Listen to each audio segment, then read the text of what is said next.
Never before offer national highway పై ఆకర్షణీయమైన commercial plots గజం కేవలం 5,999 రూపాయలకే. ఈయన పవన్ కాదు తుఫాన్ అని చెప్పి ఆనాడు పార్లమెంట్ సాక్షిగా మోదీ గారు అన్నారు.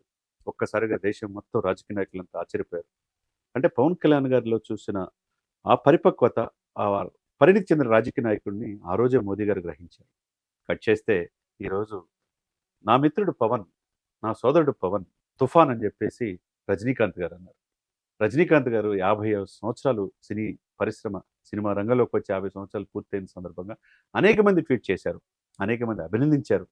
అట్లాగనే పవన్ కళ్యాణ్ గారు కూడా ఆయన 50 సంవత్సరాల సినీ ప్రస్థానం గురించి ఒక ట్వీట్ చేస్తే దానికి ఎక్స్లో రజనీకాంత్ స్పందించింది చూస్తే ఆశ్చర్యం అనిపిస్తుంది. రజనీకాంత్ ఎక్స్లో ఆదివారం చేసిన ట్వీట్ వైరల్గా మారింది. అంటే 50 ఏళ్ల సినీ ప్రస్థానం అనేక మంది అభినందించవచ్చు, దానికి ప్రతిస్పందించవచ్చు. దానికి ప్రతిస్పందనగా ఈయన ఏం మాట్లాడాడు? ఏపీ ముఖ్యమంత్రి నా సోదరుడు, పొలిటికల్ సైక్లోన్. ఏపీ ముఖ్యమంత్రి నా సోదరుడు, పొలిటికల్ సైక్లోన్ పవన్ కళ్యాణ్ గారు ప్రేమతో చెప్పిన విషెస్కి ఉప్పొంగిపోయాను అని చెప్పి రజనీకాంత్ గారు చెప్పిన తీరు చూస్తే మరి అటు మెగా అభిమానులు, పవన్ కళ్యాణ్ అభిమానులు, అటు రజనీకాంత్ అభిమానులు చాలా ఆనందపడుతున్నారు. మరి అటువంటి గొప్ప వ్యక్తి, ఆల్ ఇండియా సూపర్ స్టార్ అని అలా నెక్స్ట్ లెవెల్ ఒక కండక్టర్ స్థాయి నుంచి ఈ రోజున ఎదురులేని ఇదిగా నిన్న కూడా సినిమా తీసి, ఈ వయసులో కూడా సినిమా తీసి విశేషంగా కూలి సినిమా ఆకట్టుకుంటా ఉంది. అటువంటి వ్యక్తి రజనీకాంత్ గారు నా సోదరుడు, ఉప ముఖ్యమంత్రి నాకు విశేష చెప్పిందని చూస్తే నేను ఉప్పొంగిపోయానని చెప్పి ట్వీట్ చేసి ఆయన పొలిటికల్ సైక్లోన్ అని చెప్పడం అనేది విపరీతంగా ట్రోల్ అవుతుంది. ఎంతోమంది విశేష చెప్పొచ్చు.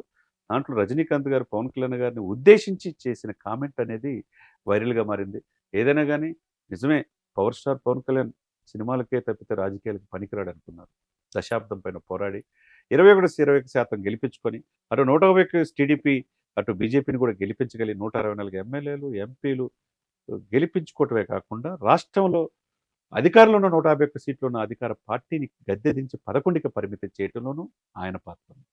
చివరికి ఈ ఎంపీలు గెలవటంలో మళ్ళా మోదీ గారు 3వ సారి ప్రధానమంత్రి అవటంలో కూడా ఆయన పాత్ర ఉంది. అందుకనే పవన్ని ఈ దేశ ప్రధాని ఇతను పవన్ కాదు తుఫాన్ అన్నాడు. మళ్ళా ఈ రోజున రజనీకాంత్ కూడా ఇదే తుఫాన్తో పోల్చడం అనేది మరి ఏమన్నారా? ఎంత పరిణితి చెందిన రాజకీయ నాయకుడు అయితే, ఎంత పరిణితి చెందిన వ్యక్తిగా రూపాంతరం చెందబట్టే కాబట్టి పవన్ కళ్యాణ్ గారికి ఇటువంటి పెద్దలు, మేధావుల నుంచి అభినందనలు రావటం అనేది అభిమానులందరూ ఆనందపడుతున్నారు. ఒకవైపు జనసేన కార్యకర్తలు, మెగా అభిమానులు అందరూ కూడా పవన్ కళ్యాణ్ డిజర్వ్ అంకిత భావం, ఓర్పు, నేర్పుతో ఈరోజు దేశ రాజకీయాలను శాసించే స్థితిలో పవన్ కళ్యాణ్ గారు రావటం, ఇటు మోదీ గారు కావచ్చు, ఇటు రజనీకాంత్ గారు అభినందించడం అందరూ కూడా ఆనందపడుతున్నారు. సుమన్ టీవీలో మీ పర్సనల్ అండ్ బిజినెస్ ప్రమోషన్స్ కోసం కింది నెంబర్కి కాంటాక్ట్ చేయండి.